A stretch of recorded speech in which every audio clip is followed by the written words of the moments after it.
আসসালামু আলাইকুম সবাইকে। কেমন আছো তোমরা? আশা করি তোমরা সবাই অনেক ভালো আছো। তোমরা যারা এসএসসি তে আছো, আজকের ভিডিওটা তাদের জন্য। আজকে আমরা দেখব কিভাবে আমরা right form of verbs A 10 out of 10 পেতে পারি। সো আমরা একে একে রাইট ফর্ম অফ ভার্বস এর A to Z সবগুলো রুলস কমপ্লিট করব। আশা করি রাইট ফর্ম অফ ভার্বস এর উপর যে কয়েকটা ক্লাস হবে সেই ক্লাসগুলো যদি তোমরা মনোযোগ সহকারে দেখো, তোমরা খুব সহজেই right form of verbs A 10 out of 10 পাবে। রাইট ফর্ম অফ ভার্বসের আমাদের প্রধান যে সমস্যাটা সেটা হচ্ছে আমাদের গাইড বইতে যে রুলসগুলো থাকে, স্যাররা যে কোশ্চেন করে তার সাথে কিন্তু সেই রুলসগুলো খুব একটা মেলে না। অর্থাৎ সেই রুলস থেকে, সেই গাইড বইয়ের রুলসগুলো থেকে বেশিরভাগই কোশ্চেন আসে না। তো এটাই হচ্ছে আমাদের প্রধান সমস্যা। তো আমরা এসএসসি পরীক্ষায় যে সমস্ত রুলস থেকে কোশ্চেন আসে সেই সমস্ত কোশ্চেনগুলো আমরা অ্যানালাইসিস করে আমরা মোস্ট ইম্পর্টেন্ট যে রুলসগুলো আছে, মোস্ট ইম্পর্টেন্ট রুলসগুলো তোমাদের জন্য অ্যাকুমুলেট করে সাজিয়েছি। তো তোমরা যদি এই রুলসগুলো ফলো করো তাহলে 10 out of 10 right form of ভার্বসে ইজিলি পেতে পারবা। এছাড়াও আজকের ভিডিও দেখার পর তোমার রাইট ফর্ম অফ ভার্বসে কোনো সমস্যা থাকবে না। তো প্রথমে আমরা দেখি যে আমাদের রাইট ফর্ম অফ ভার্বস কিভাবে কোশ্চেনে আসবে। সো স্যাররা এভাবে লিখবে যে complete the following text with right form of the verbs given in the box. You can use one verb more than once. অর্থাৎ তুমি একটা ভার্ব একের অধিক ইউজ করতে পারো, তোমার যদি মনে হয় যে একটা ভার্ব একের অধিকবার ইউজ হবে। তো আমাদের কোশ্চেনে আসবে হচ্ছে এইভাবে, একটা প্যাসেজ দেওয়া থাকবে এবং 10টা শূন্যস্থান দেওয়া থাকবে। প্রতিটা শূন্যস্থানের জন্য মার্ক হচ্ছে 1। তো দেখো স্যাররা প্যাসেজের উপরে একটা ভার্বের বক্স দিয়ে দিবে উলট পালট আকারে, ঠিক আছে? তো কোন ভার্ব কোন শূন্যস্থানে বসবে এটা আইডেন্টিফাই করার জন্য কোনো রুলস নাই। অর্থাৎ এটা তোমার ফুললি কমন সেন্সের উপর ভিত্তি করে তোমার এখানে লিখতে হবে। অর্থাৎ এই সেন্টেন্সে কোন ভার্বটা বসবে, our annual prize giving ceremony dash of yesterday, এখানে কোন ভার্বটা বসবে এটা আইডেন্টিফাই করার জন্য কোনো রুলস নাই, এটা তোমাকে নিচ থেকে লিখতে হবে। এবং তারপরে এই ভার্বটার কোন ফর্ম আমরা বসাবো, অর্থাৎ এটার প্রেজেন্ট ফর্ম বসাবো, পাস্ট ফর্ম বসাবো, নাকি আইএনজি ফর্ম বসাবো, নাকি 2+V1 বসাবো, সেটা বোঝার জন্য আমাদেরকে রুলস অ্যাপ্লাই করতে হবে। তো সেই রুলসগুলো আজকে আমরা শিখবো। তো চলো আমরা নিয়মগুলো একে একে দেখি। তো দেখো রাইট ফর্ম অফ ভার্বস এর গুরুত্বপূর্ণ নিয়মগুলো। তো এখানে কিছু কথা আছে। দেখো রাইট ফর্ম অফ ভার্বস এ উত্তর করার সময় প্রথমে সম্পূর্ণ প্যাসেজটি পড়ে বুঝতে হবে যে প্যাসেজটি কোন টেন্সে আছে। এক্ষেত্রে যদি অতীতের কোনো ঘটনা বর্ণনা করা থাকে তাহলে বেশিরভাগ অ্যান্সারই হবে পাস্ট ফর্মে অর্থাৎ V2 তে। আর যদি বর্তমানের কোনো সাধারণ ঘটনা বর্ণনা করা থাকে তাহলে বেশিরভাগ অ্যান্সারই হবে প্রেজেন্ট ফর্মে অর্থাৎ V1 এ। অর্থাৎ এখানে কি বোঝাইছে দেখো, আমরা যখন রাইট ফর্ম অফ ভার্বস করব তখন যদি এই প্যাসেজটা অতীতের কোনো ঘটনা বর্ণনা থাকে তাহলে বেশিরভাগ অ্যান্সারই তোমরা V2 দিয়ে করতে পারবা, ইজি হয়ে গেল। আবার যদি প্যাসেজটায় বর্তমানের কোনো সাধারণ ঘটনা বর্ণনা থাকে তাহলে প্যাসেজটিতে V1 দিয়েই তোমরা বেশিরভাগ অ্যান্সার করে ফেলতে পারবা। এখানে একটা পাস্টের ঘটনা বর্ণনা করা আছে, একটা অতীতের ঘটনা বর্ণনা করা আছে যে our prize giving ceremony of yesterday. তো আমাদের গতকাল যে বার্ষিক পুরস্কার বিতরণী অনুষ্ঠান ছিল সেটা সম্বন্ধে এই প্যাসেজটা। তার মানে গতকালের যে পুরস্কার বিতরণী অনুষ্ঠান হয়ে গেছে সেখানে কি কি ঘটেছিল সেটা নিয়ে এই প্যাসেজটা বর্ণনা করা হয়েছে। তার মানে এটা হচ্ছে পাস্ট ফর্মে আছে, অর্থাৎ এখানকার বেশিরভাগ অ্যান্সারই হবে V2 তে। আবার এখানে Bangladesh is full of natural resources the prosperity, অর্থাৎ এখানে বাংলাদেশের যে ন্যাচারাল রিসোর্সগুলো আছে সেখানে আমরা কিভাবে ন্যাচারাল রিসোর্সগুলো ইউজ করতে পারি সঠিকভাবে, কিভাবে কি করলে আমাদের উন্নতি হবে দেশের, সেই সম্পর্কে সাধারণ একটা বর্তমানের ঘটনা বর্ণনা করা আছে। তো এটা বেশিরভাগই অ্যান্সারই হবে হচ্ছে প্রেজেন্ট ফর্মে অর্থাৎ V1 এ। তো এইভাবে তোমাকে প্রথমে সম্পূর্ণ প্যাসেজটা দুই একবার ভালোভাবে পড়তে হবে যে প্যাসেজটা কোন সময়ের কথা বলা আছে। যদি অতীতের কোনো ঘটনা বর্ণনা করা থাকে তাহলে বেশিরভাগ অ্যান্সারই হবে V2 তে। আর যদি বর্তমানের কোনো ঘটনা বর্ণনা করা থাকে তাহলে বেশিরভাগ অ্যান্সারই হবে হচ্ছে V1 এ। সো এরপর আমরা মেন রুলসগুলো দেখি। তো দেখো প্রেজেন্ট ইনডিফিনিট টেন্সে subject third person singular number হলে মূল ভার্বের শেষে S/S যুক্ত করতে হয়। আর subject third person singular number না হলে ভার্ব যা আছে তাই থাকবে। অর্থাৎ যেই সেন্টেন্সে শূন্যস্থান আছে সেই সেন্টেন্সটা যদি প্রেজেন্ট ইনডিফিনিট টেন্সে হয় তাহলে subject third person singular number হলে মূল ভার্বের শেষে আমরা S/S যুক্ত করব। আর যদি subject third person singular number না হয় তাহলে মূল ভার্ব যা আছে তাই হবে। যেমন দেখো he dash go to school, এখানে তো অতীতের কোনো কথা লেখা নাই যে ইয়েস্টারডে বা অ্যাগো বা ওয়ান ডে অ্যাগো, এরকম কোনো কথা লেখা নাই, অর্থাৎ অতীতের কোনো চিহ্ন নাই, তার মানে এটা প্রেজেন্ট টেন্স আছে।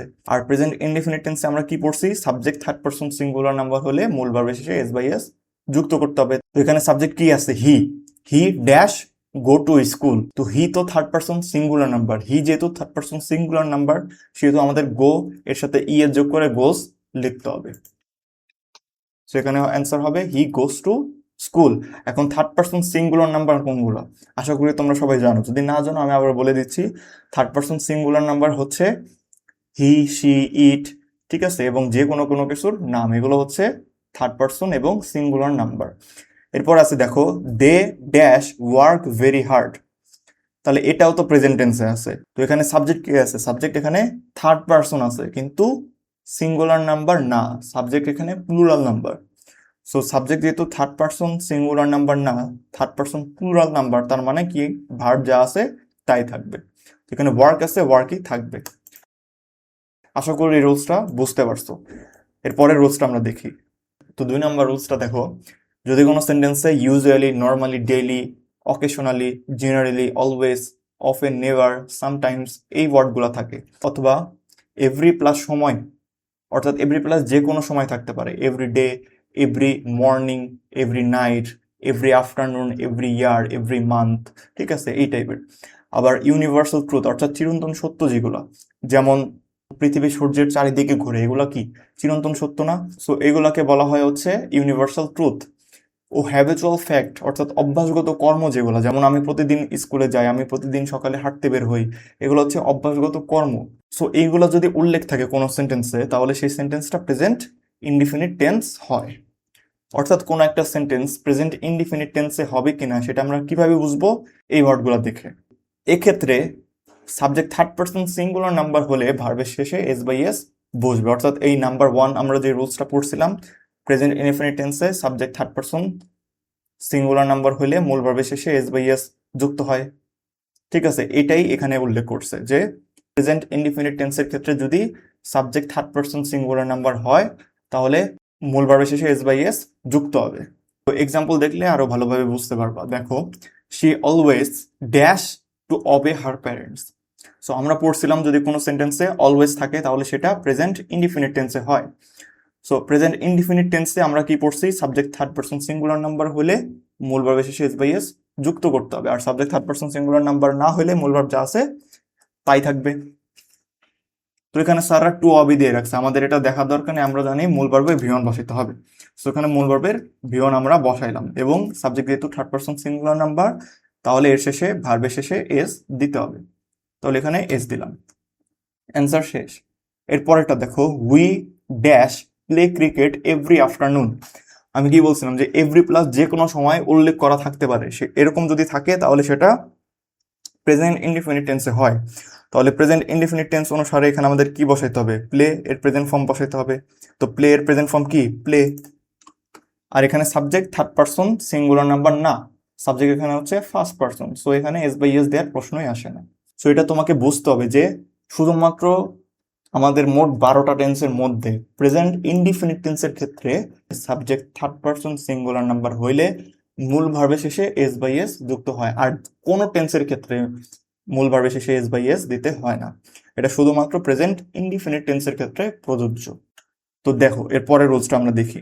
যদি কোনো সেন্টেন্সে now, right now, nowadays, day by day, at present, at this time, at this moment থাকে তাহলে সেন্টেন্সটি প্রেজেন্ট কন্টিনিউয়াস টেন্স হয়।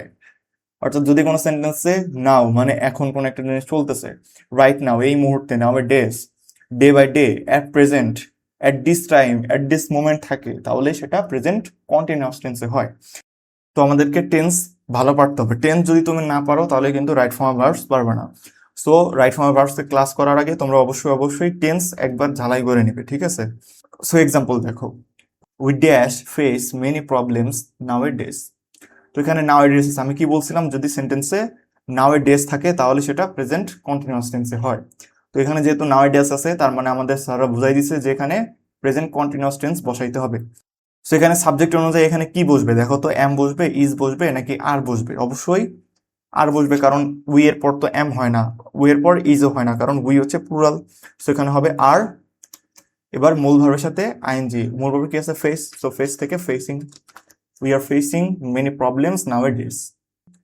সো এর পরেরটা দেখো, at present Bangladesh face unemployment problem. So এখানে অ্যাট প্রেজেন্ট আছে, আমরা রুলসে পড়ছিলাম যদি অ্যাট প্রেজেন্ট থাকে তাহলে সেটা প্রেজেন্ট কন্টিনিউয়াস টেন্সে হয়। সো এখানে বাংলাদেশের পর কি হবে, অবশ্যই ইজ, বাংলাদেশ ইজ। এরপর মূল ভার্বের আইএনজি, সো ফেস থেকে কি হবে, facing, Bangladesh facing unemployment problem. So এইভাবে তোমাকে অ্যান্সার করতে হবে। তো এরপরের রুলসটা আমরা দেখি। তো 4 নাম্বার রুলসটা দেখো, যদি কোনো সেন্টেন্সে just now, recently, already, yet, ever, lately থাকে তাহলে সেন্টেন্সটি প্রেজেন্ট পারফেক্ট টেন্স হয়। তো মনে রাখতে হবে কোনো সেন্টেন্সে যদি জাস্ট নাও, শুধু নাও না, শুধু নাও হলে সেটা present continuous tense, just now হইতে হবে, অর্থাৎ এই মাত্র কোনো একটা কিছু হয়ে গেছে। রিসেন্টলি, অলরেডি, ইতোমধ্যে কোনো একটা জিনিস হয়ে গেছে, ইয়েট, এভার, লেটলি, এগুলো যদি থাকে তাহলে সেটা প্রেজেন্ট পারফেক্ট টেন্সে হবে। আর প্রেজেন্ট পারফেক্ট টেন্সের স্ট্রাকচার কি, সাবজেক্ট প্লাস হ্যাভ অথবা হ্যাজ প্লাস মূল ভার্বের V3 প্লাস বাকি অংশ। তো আমরা উদাহরণ দেখি। He leave the country just now. সেখানে জাস্ট নাও আছে, শুধু নাও নাই। যদি এখানে শুধু নাও থাকতো তাহলে এটা প্রেজেন্ট কন্টিনিউয়াস টেন্সে চলে যেত, কিন্তু এখানে আছে হচ্ছে জাস্ট নাও।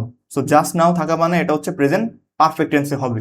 সো এখানে প্রেজেন্ট পারফেক্ট টেন্সের স্ট্রাকচার কি, হ্যাভ অথবা হ্যাজ প্লাস মূল ভার্বের V3। তো হের পর কোনটা বসে, হ্যাভ নাকি হ্যাজ? হ্যাজ বসে। সো এখানে হ্যাজ, আর লিভ এর V3 হচ্ছে লেফট, হ্যাজ লেফট, এটা হচ্ছে অ্যান্সার।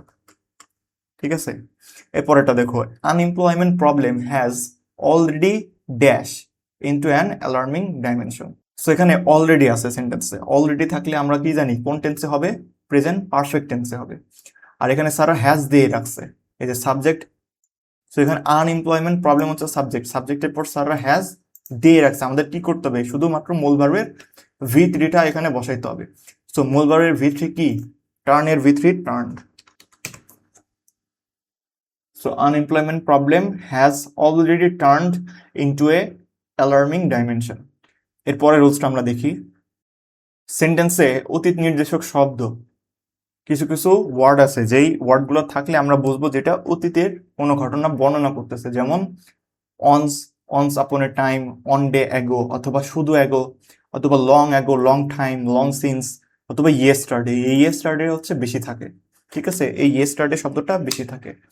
এবং লাস্ট প্লাস সময়, লাস্ট প্লাস যে কোনো সময়, যেমন লাস্ট নাইট হইতে পারে, লাস্ট ডে হইতে পারে, লাস্ট উইক হইতে পারে, লাস্ট মান্থ হইতে পারে, লাস্ট মর্নিং হইতে পারে, লাস্ট ইয়ার হইতে পারে। এরকম যদি থাকে তাহলে সেন্টেন্সটি পাস্ট ইনডিফিনিট টেন্সে হয়। সো পাস্ট ইনডিফিনিট টেন্সের স্ট্রাকচার কি, সাবজেক্ট প্লাস মূল ভার্বের V2 প্লাস বাকি অংশ। তাহলে এখানে we dash watch the movie last night. So এখানে লাস্ট নাইট দেওয়া আছে, তার মানে কি এটা কোন টেন্সে যাবে, পাস্ট ইনডিফিনিট টেন্স। তো এখানে ভার্ব কি দেওয়া আছে, ওয়াচ এর V2 কি হবে, ওয়াচড। ঠিক আছে, he watched the movie last night. এরপর একটা দেখো, he dash attend the meeting yesterday. So এখানে ইয়েস্টারডে আছে, তার মানে কি এখানে আমরা পড়ছি যে ইয়েস্টারডে থাকলে পাস্ট ইনডিফিনিট টেন্স হয়। তো এখানে যেহেতু ইয়েস্টারডে আছে তার মানে আমাদের এই সেন্টেন্সটা পাস্ট ইনডিফিনিট টেন্সে লিখতে হবে। সো এখানে অ্যাটেন্ড আছে ভার্ব, তো অ্যাটেন্ডেড V2 হচ্ছে অ্যাটেন্ডেড। এরপর 6 নম্বর রুলসটা দেখো, যদি কোনো সেন্টেন্সে লেটার, টুমরো, সুন এই ওয়ার্ডগুলো থাকে, অথবা নেক্সট প্লাস যে কোনো সময়, যেমন নেক্সট ডে হইতে পারে, নেক্সট উইক হইতে পারে, নেক্সট মর্নিং হইতে পারে, নেক্সট ইয়ার হইতে পারে, এরকম যদি থাকে তাহলে সেন্টেন্সটি ফিউচার ইনডিফিনিট টেন্সে হয়। তাহলে এই শব্দগুলো যদি কোনো সেন্টেন্সে থাকে তাহলে সেটা ফিউচার ইনডিফিনিট টেন্সে হয়। ফিউচার ইনডিফিনিট টেন্সের স্ট্রাকচার কি, সাবজেক্ট প্লাস শ্যাল অথবা উইল প্লাস মূল ভার্বে V1 প্লাস বাকি অংশ। আমরা সব জায়গায় উইল দিব, ঠিক আছে, আমরা সব জায়গায় উইল দিয়ে দিব। We dash meet him soon. So এখানে যেহেতু সুন আছে আমরা পড়ছি যে সুন থাকলে সেটা ফিউচার ইনডিফিনিট টেন্স হয়। সো এখানে আমাদের কি হবে, স্ট্রাকচার অনুসারে শ্যাল অথবা উইল প্লাস মূল ভার্বের V1, আমরা উইল দিলাম, এরপরে মিট এর প্রেজেন্ট ফর্ম মিটই হবে।